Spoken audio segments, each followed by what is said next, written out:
Hello engineers, ইলেকট্রনিক্সের heart হলো circuit. তাই ইলেকট্রনিক্সকে বোঝার আগে আমাদেরকে সার্কিট বুঝতে হবে। আর সার্কিট বোঝার হাতে করি হলো ব্রেডবোর্ড। কোনো সিস্টেমের সার্কিট বসানোর আগে সেই সার্কিটটা ব্রেডবোর্ডে বসিয়ে তার বিহেভিয়ার ডিটেক্ট করা যায়। সার্কিটের বিহেভিয়ার না জানা থাকলে যে কোনো সিস্টেম নষ্ট হয়ে যেতে পারে আর আমরা অনেক ক্ষতির সম্মুখীন হতে পারি। তাই ইলেকট্রনিক্সের ব্রেডবোর্ড অনেক ইম্পর্টেন্ট।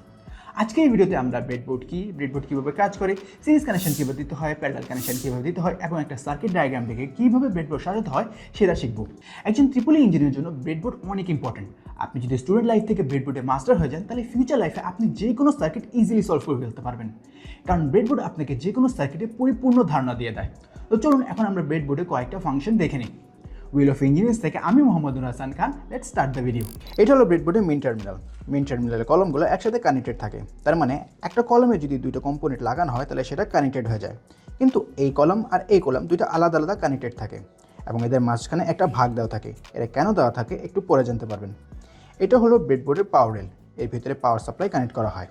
টোটাল 100টা হোল থাকে পাওয়ার রেলে, কিন্তু সে 100টা হোল 4 ভাগে ভাগ করা হয়, যার কারণে এই রো, এই রো, এই রো আর এই রো সবগুলো আলাদাভাবে কানেক্টেড থাকে। এখন আসি ব্রেডবোর্ডে কেন এই ভাগগুলো করা হয়। এর কারণ হলো আপনি যেন ব্রেডবোর্ডকে ইন্টিগ্রেটেড সার্কিটের মতো ইউজ করতে পারেন। মনে করেন আপনি একটা প্রজেক্ট তৈরি করতে চান, কিন্তু আপনি সোল্ডারিং পারেন না। আপনি চাইলে আপনার সার্কিটটা ব্রেডবোর্ডে বসিয়ে সেই প্রজেক্টটা তৈরি করতে পারেন। ব্রেডবোর্ডের পিছনে একটা লেয়ার দেওয়া থাকে যার উপর গ্লু লাগিয়ে আপনি আপনার প্রজেক্টে লাগাতে পারেন, যার ফলে আপনি সোল্ডারিং ছাড়াও আপনার প্রজেক্টটা কমপ্লিট করতে পারেন। আরেকটা ইম্পর্টেন্ট বিষয়, কখনো একটা কলমে আপনার কম্পোনেন্টে দুইটা পিন একসাথে লাগাবেন না। লাগালে আপনার কম্পোনেন্টটা শর্ট সার্কিট হয়ে যাবে এবং আপনার কম্পোনেন্টটা নষ্ট হয়ে যাবে। ব্রেডবোর্ডের বডিটা প্লাস্টিক দিয়ে তৈরি করা হয়, যার কারণে এর বাইরে কোনো কারেন্ট যেতে পারে না। ব্রেডবোর্ডের হোলের ভিতরে স্প্রিং ক্লিপস দেওয়া থাকে যেটা কম্পোনেন্টকে আটকে রাখে। স্প্রিং ক্লিপের নিচে মেটাল স্ট্রিপ দেওয়া থাকে যেটা একটা কম্পোনেন্টকে আরেকটা কম্পোনেন্টের সাথে কানেক্ট করে রাখে। ব্রেডবোর্ডের উপরে কিছু পিন দেওয়া থাকে। এটা দেওয়া হয় যেন ব্রেডবোর্ডের সাইজটা বড় করা যায়। আপনি ব্রেডবোর্ডের সাথে আরেকটা ব্রেডবোর্ড কানেক্ট করে এই ব্রেডবোর্ডের সাইজটা আরও বড় করতে পারেন, যার ফলে আপনি বড় আরও কমপ্লেক্স সার্কিটটা সলভ করতে পারেন। চলুন এখন আমরা কয়েকটা সার্কিট ডায়াগ্রাম দেখে সেটা ব্রেডবোর্ডে বসিয়ে সলভ করার চেষ্টা করি। ব্রেডবোর্ডের সার্কিট বসানোর আগে আমাদেরকে একটা ইম্পর্টেন্ট জিনিস জানতে হবে, আর সেটা হলো কমন পয়েন্ট। কমন পয়েন্ট হলো সেই পয়েন্ট যার ভিতরে কম্পোনেন্টের পিনগুলো একসাথে কানেক্টেড থাকে। সিরিজ কানেকশনে শুধু একটা কমন পয়েন্ট থাকে আর প্যারালাল কানেকশনে দুইটা কমন পয়েন্ট থাকে। কেমনে চলুন দেখি। সিরিজ কানেকশনে এক কম্পোনেন্টের একটা পিন আর একটা কম্পোনেন্টের একটা পিনের সাথে কানেক্টেড থাকে, তাই তাদের শুধু একটা কমন পয়েন্ট থাকে। কিন্তু প্যারালাল কানেকশনে কম্পোনেন্টের দুইটা পিনই একসাথে কানেক্টেড থাকে, তাই তাদের দুইটা কমন পয়েন্ট থাকে। আপনি দেখতে পাচ্ছেন R1 এখানে একটা এখানে লাগানো আছে এবং এটা R2 এর সাথে লাগানো আছে। R2 এর একটা পয়েন্ট R3 এর সাথে লাগানো এবং R3 এর একটা পয়েন্ট নিচে যাচ্ছে। কিন্তু R1, R2 আর R3 প্যারালাল কানেকশনে সবগুলো একটা কমন পয়েন্টে গিয়ে মিলিত হচ্ছে, তাই এদের দুইটা কমন পয়েন্ট এবং সিরিজ কানেকশনে একটা কমন পয়েন্ট। এখন আমরা একটা সিম্পল সিরিজ সার্কিট তৈরি করব। R1 এর একটা পিন পজিটিভ ভোল্টেজের সাথে, তারপর আর একটা পিন R2 এর সাথে কানেক্টেড এবং R2 এর একটা পিন R3 এর সাথে কানেক্টেড এবং R3 এর আরেকটা পিন মাইনাস অর্থাৎ নেগেটিভ ভোল্টেজের সাথে কানেক্টেড। আমরা সাধারণত নেগেটিভ ভোল্টেজকে গ্রাউন্ড বলে থাকি, তাই এখন থেকে আমরা এটাকে গ্রাউন্ড বলে চিনব। তো চলুন এই সার্কিটটা আমরা ব্রেডবোর্ডে বসাই।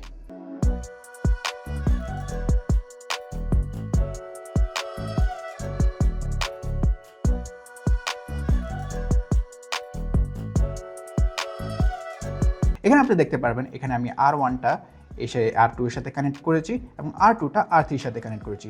এখন আমি R1 এর সাথে পজিটিভ ভোল্টেজ এবং R3 এর সাথে নেগেটিভ ভোল্টেজ অর্থাৎ গ্রাউন্ডটা কানেক্ট করব, তাহলে এই তিনটা এলটি চলে উঠবে।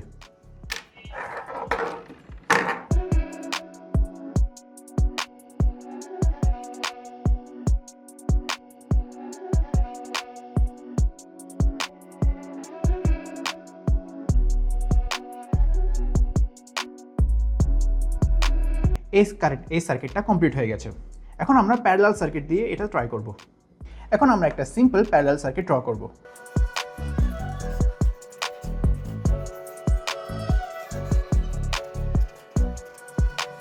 এখানে R1, R2 আর R3 দুটো কমন পয়েন্টে লাগানো।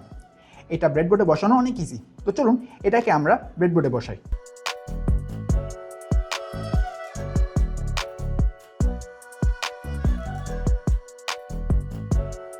এখানে দেখতে পারবেন R1, R2 আর R3 এই পিনগুলো সবগুলো একই কলমে কানেক্টেড করা, তার মানে এদের দুইটা কমন পয়েন্ট আছে। এখানে একটা জিনিস লক্ষ্য করবেন, এখানে আমি রেজিস্টার ইউজ করেছি এলইডির জায়গায়। এর একটা বড় কারণ হলো প্যারালাল কানেকশনে ভোল্টেজ সব জায়গায় সেম থাকে, তাই আমরা যদি এলইডি ইউজ করতাম তাহলে এলইডিটা জ্বলে যেত। দেখুন কীভাবে আমি R1 এর সাথে পজিটিভ ভোল্টেজ এবং R3 এর সাথে নেগেটিভ ভোল্টেজ লাগিয়েছি। এইভাবে করে এই সার্কিটটা কমপ্লিট হয়ে যায়। এখন আমরা একটু ডিফিকাল্টের দিকে যাব। আমরা এখন মিক্স সার্কিট তৈরি করব।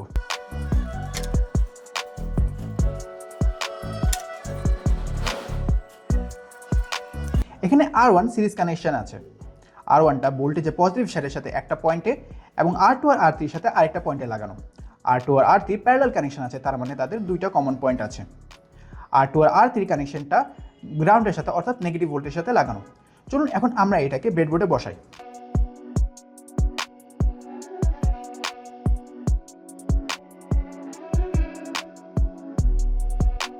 R1টা সিরিজ কানেক্ট করা। R1 একটা পয়েন্ট পজিটিভ ভোল্টেজের সাথে এবং R2 R3 এর সাথে লাগানো আছে।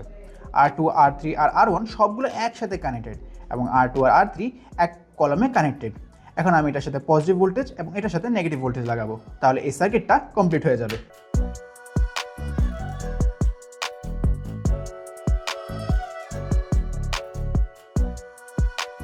দেখলেন এইভাবে R1 এর সাথে পজিটিভ ভোল্টেজ এবং R2 আর R3 একটা কমন পয়েন্টের সাথে নেগেটিভ ভোল্টেজ লাগানো থাকে।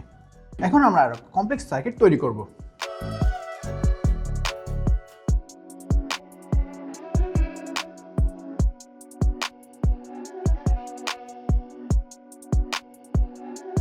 এখানে আপনি দেখতে পাচ্ছেন এখানে আমরা R1 কে সিরিজে, R2 আর R3 কে প্যারালালে এবং R2 আর R3 এর সাপেক্ষে R4 আর R5 কে প্যারালালে নিয়েছি। এখন আমরা এটা ব্রেডবোর্ডে বসায় সলভ করব।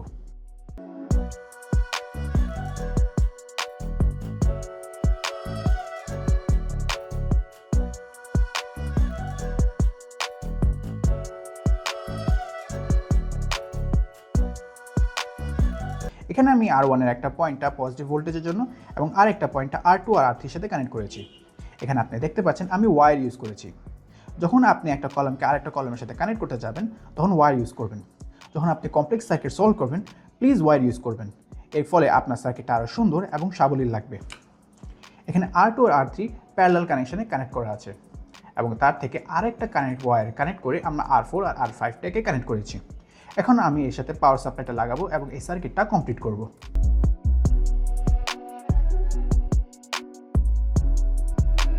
দেখলেন সার্কিটটা কমপ্লিট হয়ে গেছে এবং এলইডিগুলো জ্বলছে। এখন আমরা আরেকটা কমপ্লেক্স সার্কিট তৈরি করব।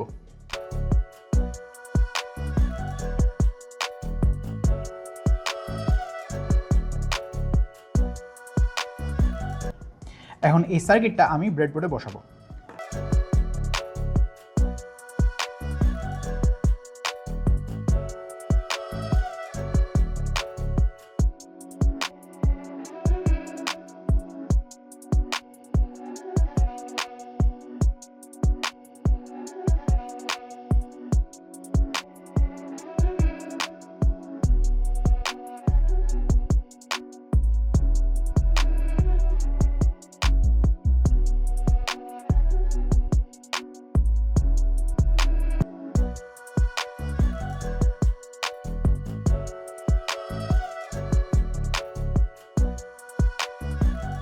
এখানে আমি R1 এর একটা পিন পাওয়ার সাপ্লাইয়ের জন্য রেখেছি এবং আরেকটা পিন R2 আর R4 এর জন্য রেখেছি।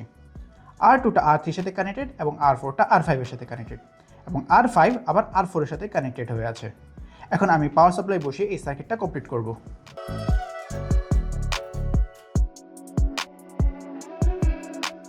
দেখলেন এভাবে এই সার্কিটটা কমপ্লিট হয়ে গেছে। এখন আমরা ডেল্টা আর ওয়াই কানেকশন তৈরি করব।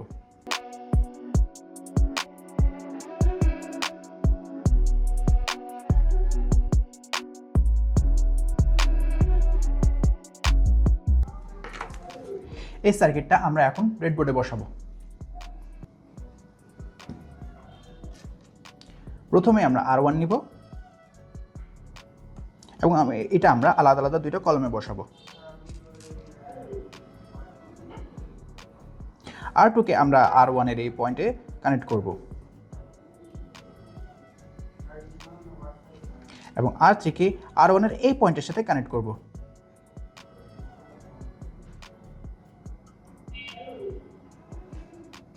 এন্ড R3 কে আমরা R1 এর আবার এই পয়েন্ট থেকে কানেক্ট করব।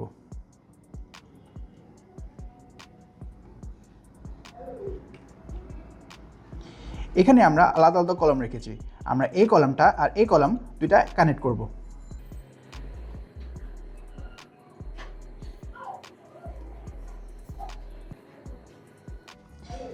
এইভাবে আমাদের ডেল্টা কানেকশনটা কমপ্লিট হয়ে গেছে। এখন আমরা এইটার সাথে পাওয়ার সাপ্লাই কানেক্ট করলে এই সার্কিটটা কমপ্লিট হয়ে যাবে।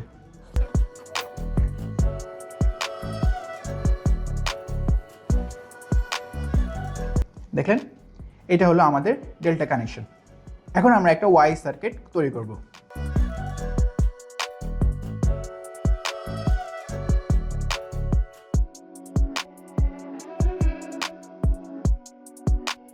এখন এই সার্কিটটা আমরা ব্রেডবোর্ডে বসাবো। R1টা আমরা একটা কলম এবং তার আরেকটা পিনটা অন্য কলমে লাগাবো। R2-র একটা পিন R1 এর সাথে যাবে এবং আরেকটা পিন অন্য একটা কলমে যাবে। R3টা R1 আর R2 এর পিনের সাথে কানেক্ট করা হবে। এখন R3-র সাথে আমরা R4 কানেক্ট করব।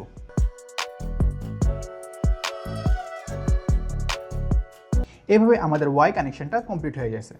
বন্ধুরা, আজকে আমরা ডিটেলসে ব্রেডবোর্ড সম্পর্কে জানলাম, বিভিন্ন সার্কিট দেখলাম এবং সেসব সার্কিট কীভাবে ব্রেডবোর্ডে বসানো যায় সেটা জানলাম। তো আজকের ভিডিও এখানেই শেষ করছি। হাজির হব নেক্সট কোনো ইম্পর্টেন্ট টপিক নিয়ে আপনাদের সামনে। সো থ্যাংক ইউ অ্যান্ড আল্লাহ হাফিজ।